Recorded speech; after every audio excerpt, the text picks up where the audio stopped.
രാമാനുജൻ സംഖ്യ എന്ന് നിങ്ങൾ കേട്ടിട്ടില്ലേ?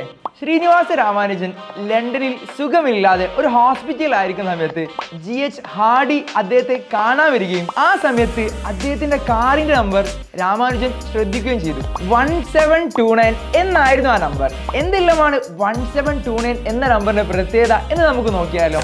രണ്ട് നമ്പേഴ്സിന്റെ ക്യൂബിന്റെ തുകയായി രണ്ട് ഡിഫറെന്റ് വേസിൽ എഴുതാൻ പറ്റുന്ന ഏറ്റവും ചെറിയ സംഖ്യയാണ് 1729. അതായത് 12 ക്യൂബ് പ്ലസ് 1 ക്യൂബ് ചെയ്താൽ നമുക്ക് 1729 കിട്ടും. ഇനി 9 ക്യൂബ് പ്ലസ് 10 ക്യൂബ് ചെയ്താൽ നമുക്ക് എന്ത് കിട്ടും? 1729 കിട്ടും. ഈ നമ്പറിന്റെ മറ്റൊരു പ്രത്യേകതയാണ് ഈ 1729ലെ സംഖ്യകൾ 1 + 7 + 2 + 9. ഇത് ചെയ്താൽ നമുക്ക് 19 കിട്ടും. ഈ 19 തിരിച്ചിട്ടാൽ 91 അല്ലേ? സോ 19ഉം 91ഉം മൾട്ടിപ്ലൈ ചെയ്താലും നമുക്ക് 1729 തന്നെ കിട്ടും.